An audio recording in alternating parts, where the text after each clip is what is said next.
Hello anh chị em đã quay trở lại với màn hình của chúng tôi ngày hôm nay. Ngày hôm nay thì theo khách mời thì tôi mời anh Son Non để đại diện về kể về câu chuyện giữa người Gia Rai của mình, người Gia Rai, người ED, rồi cuộc sống của những người mà đi Bình Dương, Đồng Nai như thế nào. Và trong khi đó thì hầu hết thì chúng ta đã biết về những anh chị em phụ nữ khi mà họ rời quê hương của mình nhé, họ đi Bình Dương rồi đi Đồng Nai lên thành phố, họ đi làm. Trong khi đó thì ở xã của em ấy, ở xã của em và cũng như là ở vùng của em là ở huyện Chư Sê, thì hầu hết là những chị em phụ nữ khi mà rời quê hương của chúng ta đi thành phố làm công việc, sau đó là theo trai ở Bình Dương, trai Đồng Nai. Bây giờ tôi muốn hỏi anh rằng là ở Krongpa, anh ở Krongpa đúng không ạ? Ở Krongpa thì như thế nào? Theo cái quan điểm và anh đã thấy và họ như thế nào, và liệu họ có bỏ rơi vợ con của mình, con trai thì bỏ rơi vợ con của mình, rồi con gái có bỏ rơi con chồng của mình không? Cảm ơn mọi người và anh em. Hai anh em được Anh có thể nói to hơn xíu. bình luận hai anh em ở trong này đúng thì anh em mình hãy bình luận lên. Vâng. Là không đúng thì anh em mình cũng vui vẻ. Đúng đúng đúng đúng. Nhiều dòng người ta nói là đúng thì lấy, sai thì bỏ. Đúng rồi. Bình luận cái này là cũng là vừa buồn vừa nhớ quê hương và nhớ anh em ấy. Đúng rồi, đúng rồi. Anh em mình là sao? Trong quê hương ở Krongpa, Buôn Lang, Buôn Tu này, Buôn Y, Buôn Dú này, Đúng rồi. Buôn Nu này, Đúng. Buôn Toát này, Buôn Teng này, nhiều buồn lắm trong Đúng đấy. rồi, đúng rồi. Đa số là người Kinh ấy, nó kêu người dân mình nói là đi làm việc ở Sài Gòn này, làm việc ở Đồng Nai này.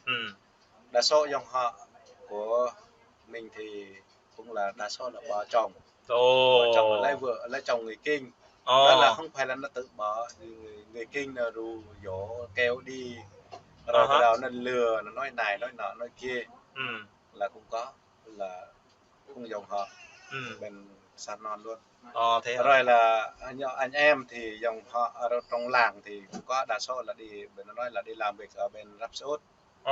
Rap Xê Út thì là lại cũng bỏ chồng. Đa số là không có chồng là đi bên đấy, người ta ăn hiếp.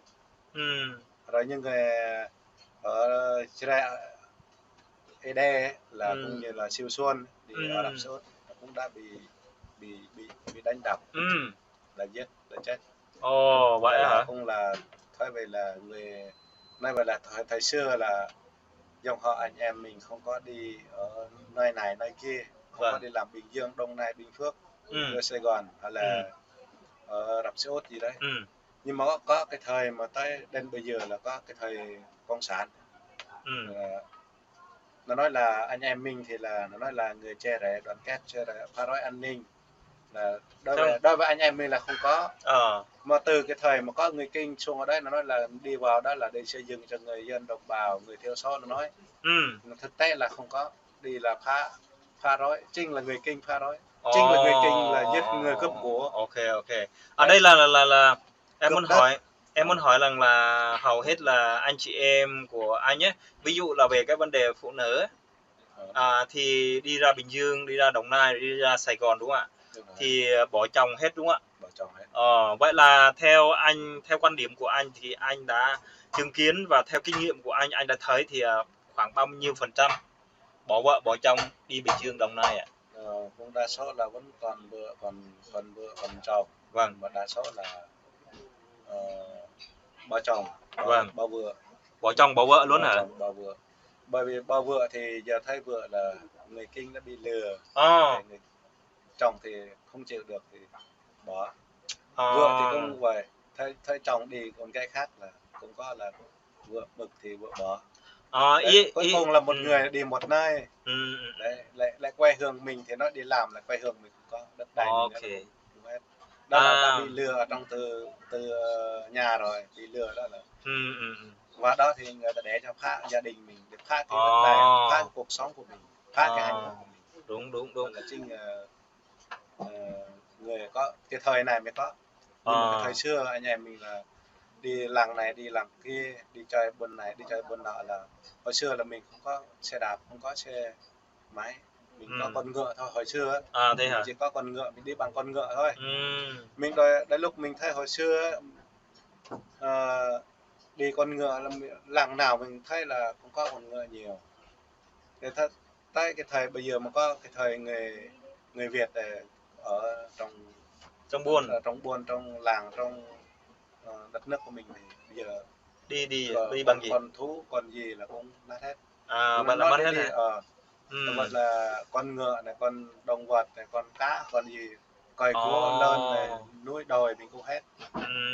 Đây là thời bây giờ thì nó tạo ra xe, nó là xe, nó cũng người Kinh của nó tạo ra xe, rồi người dân mình mua 2, 3, 4 triệu, 5 triệu, 6 triệu để xe lâm tạc hoặc là xe đi vào đấy, hay là xe công nông, xe độ gì đấy.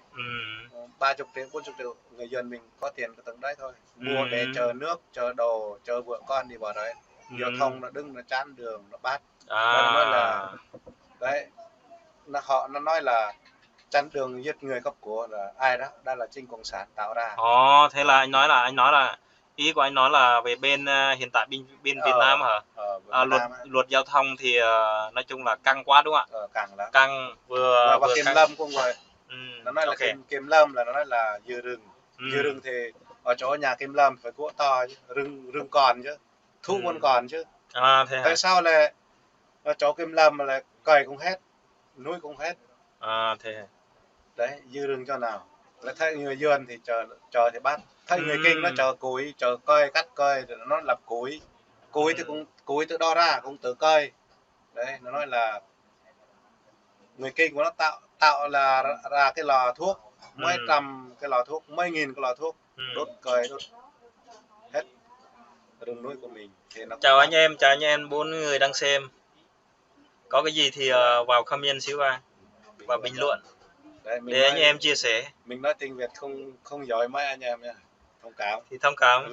Bởi vì mình không có học, nhưng mình vẫn nói được. Cho Thế người Kinh mà nói là ở đất nước của mình thì từ hồi xưa là người Kinh không nói được tiếng Chile đâu. Thật sự luôn. Ở trong cái riêng Krongpa đấy. Thế hả? Đa số là người cán bộ mà chỉ biết một câu, 2 câu thôi. Thế thôi. Chứ biết giống như mình không có học mà biết nói tiếng Việt là không có, người Kinh không có. Thật sự luôn, chấp luôn. Vậy là người Gia Rai mình nói được tiếng Việt, tiếng Kinh hả? Ở đấy. Hai nữa là nói là thằng non có biết chữ không? Thằng non biết chữ, nó nói cho mình thế. Mình không biết chữ nhưng mà mình muốn biết cái việc của nó làm. Mình vẫn thấy việc của nó làm cho người dân của mình. Không còn mình biết chữ là học cái tư tưởng của chúng nó là hư hết. Mình không cần học chữ của Cộng sản, mình chỉ học tiếng đạo Chúa của mình thôi. Nhưng mà mình vẫn đọc được. Vậy hiện tại bây giờ thì nếu mà theo anh á, anh nghĩ người con gái người Gia Rai của mình á, liệu họ nhận thức được bao nhiêu % khi mà họ đi Bình Dương, Đồng Nai, họ làm công việc trang trải cuộc sống của mình? Không có hả? Không có luôn. Không có nhận thức luôn. Không có nhận thức luôn. Về hai nữa là đi Bình Dương, Bình Phước là về đôi lúc là làm 2, 3, 4, 5 năm, 6, 7 năm đây. Không có ai mà có tiền mà về nhà là xây nhà, xây của không có. Không có xe cộ, không có là xây nhà cửa đâu. Không có, chỉ đi là bị lừa hết à, bị lừa hết. Vậy là em nghe nói là khi mà người Gia Rai của mình á, người Gia Rai, người Ede, người Ba Na, người Sa Na, người Sa Tiên của mình á, đi Bình Dương, Đồng Nai, rồi Sài Gòn, rồi Bình Phước, rồi vân vân. Khi đi á là đi một là về hai. Tức là khi mà đi thì nói chung là đi một cái tơ đúng không ạ? Thì mà khi mà đi Bình Dương, Đồng Nai thì lại dẫn con trai về. Ok. Rồi thứ hai nữa là đi 2 thì về 3. Đúng rồi. Có con thì có lại là thế. Có người thì đi 1 lại về 3. Bởi vì đi một mình. Sau đó là về với chồng con. Rồi sau đó là chỗ điểm mà em không ưa là khi người ta nói là mấy con nói là họ nói là như thế này. Chrai nhỏ, chrai nét, yuan prong. Chrai bộ ai, yuan katang. Còn nữa là chrai bum ho kiêu, yuan ho kiêu. Nhưng mà theo cái đó thì quan điểm của anh muốn chia sẻ như thế nào?